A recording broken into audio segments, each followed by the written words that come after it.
नमस्कार। आप सभी का हमारे YouTube चैनल MK ज्योतिष उपाय में एक बार फिर से स्वागत है। दोस्तों, बिना मेहनत और पराक्रम के भाग्य भी पूर्ण रूप से हमारा साथ नहीं देता है और ना ही बिना मेहनत और पराक्रम के हम धनार्जन कर पाते हैं। अगर भाग्य भाव को मजबूत करना है तो पराक्रम करना ही होगा, क्योंकि भाग्य भाव की नज़र है वो आपके पराक्रम भाव पर और पराक्रम भाव की भाग्य भाव पर है। अब इसी प्रकार अगर आपको अपनी आय, अपनी आमदनी में इजाफा करना है तो भी पराक्रम करना ही पड़ेगा या पराक्रम अधिक करना पड़ेगा, क्योंकि आय भाव का ज्ञान है पराक्रम भाव और पराक्रम भाव का भाग्य है आय भाव। दोनों का पंचम नवम का संबंध है। अब ये पराक्रम आपका मानसिक होगा या शारीरिक, ये तय करेगा पराक्रम भाव में बैठा ग्रह, पराक्रम भाव पर दृष्टि डालने वाला ग्रह है और पराक्रम भाव से पराक्रम यानी कि जन्म कुंडली का पंचम भाव। पंचम भाव यानी कि बुद्धि और शिक्षा, और आपकी बुद्धि और शिक्षा जितनी उन्नत होगी उतना ही लाभ होगा, क्योंकि जन्म कुंडली में पंचम भाव का आय भाव है आपका पराक्रम। इससे आपका क्या समझे नहीं समझ में आया है तो मैं आपको दोबारा बता देता हूँ एक बार डिटेल में। जन्म कुंडली में पराक्रम भाव और ज्ञान भाव का संबंध तृतीय और एकादश का है। पंचम भाव को लग्न बनाया जाए तो आप देखेंगे कि आपकी जन्म कुंडली का पराक्रम भाव आय भाव बन जाएगा, यानी कि जितनी बुद्धि और जितनी बुद्धि और शिक्षा आपकी उन्नत है उतनी अच्छी आय आप कर पाते हैं।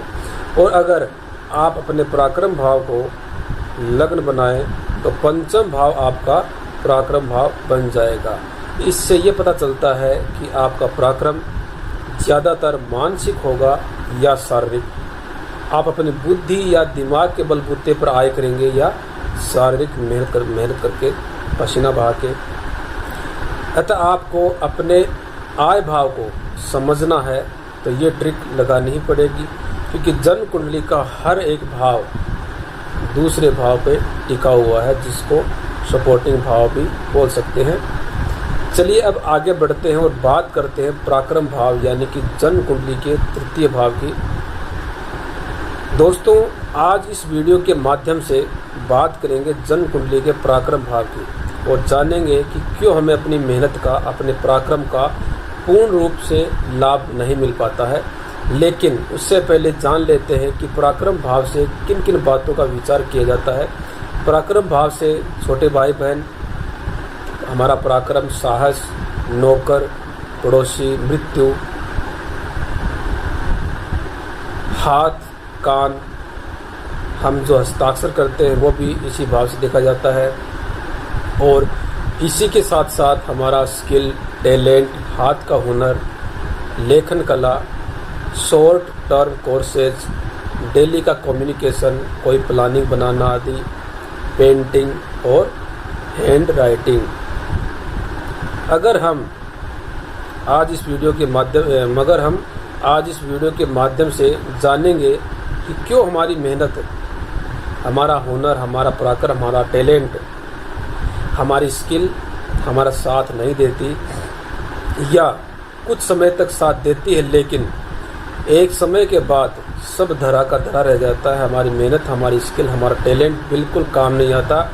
और कुछ ग्रह स्थितियाँ ऐसी भी होती है कि हमें शुरुआती समय में बहुत मेहनत करनी पड़ती है और बाद में सफलता हमारे कदमों में होती है। तो चलिए फिर जानते हैं विस्तार से।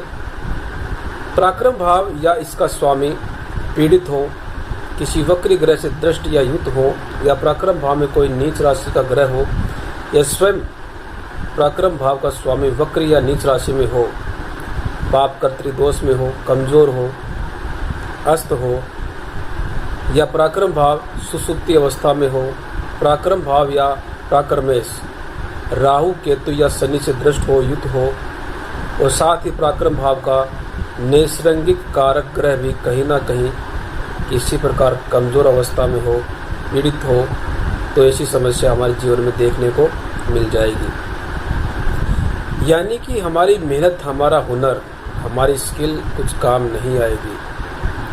अब अगर राहु या शनि पराक्रम भाव में हो या पराक्रम भाव पर दृष्टि डाले या पराक्रमेश के साथ युति में हो, तो यह राहु और शनि शुरुआती जीवन में बहुत परिश्रम करवाएंगे और बाद में आपको सफलता मिलेगी।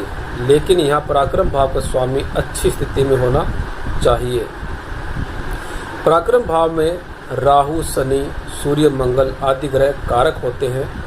ये आपको बहुत मेहनती बनाते हैं, जीवन में कड़ी मेहनत के बाद सफलता भी देते हैं। लेकिन मैं फिर कहूँगा कि भाव स्वामी और भाव कारक का मजबूत होना बहुत ज़रूरी है। अब अगर पराक्रम भाव में केतु हो, तो अगर केतु पराक्रम भाव में हो तो इस भाव से संबंधित चीज़ें आपको आसानी से मिल जाती हैं। आप टैलेंटेड हो सकते हैं, जैसे आप अच्छे लेखक हो सकते हैं, आप अच्छे कारीगर हो सकते हैं, अच्छे मूर्तिकार, पेंटर हो सकते हैं। आपको इन सब में सफलता भी मिलती है। लेकिन केतु यहाँ पर आपको इन सभी चीज़ों का अनुभव करवाएगा और बाद में इन चीज़ों से आपको अलग कर देता है, सेपरेट कर देता है। अब अगर पराक्रम भाव का स्वामी त्रिक भाव में हो, यानी कि 6वें, 8वें, 12वें भाव में हो, तो भी जीवन में परेशानी आती है और आपके पराक्रम का, आपकी स्किल, आपके टैलेंट का नुकसान आपको उठाना पड़ता है।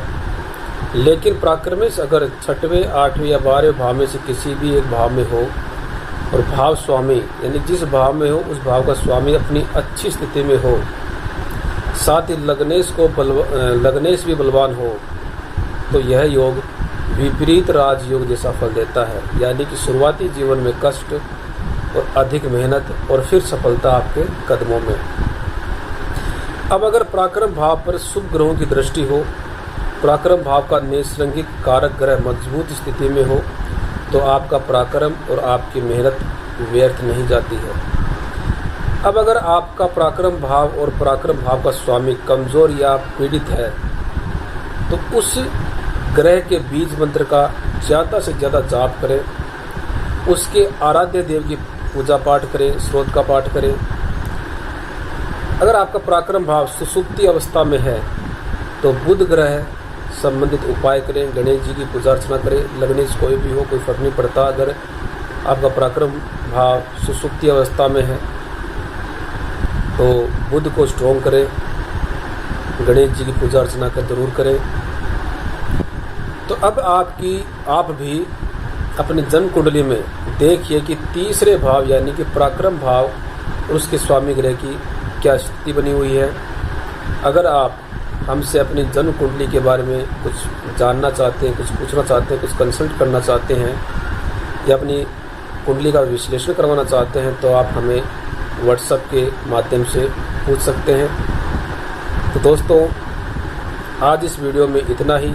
वीडियो आपको कैसा लगा कमेंट के माध्यम से ज़रूर बताइएगा। अगले वीडियो में आपसे फिर मुलाकात होगी। तब तक के लिए नमस्कार।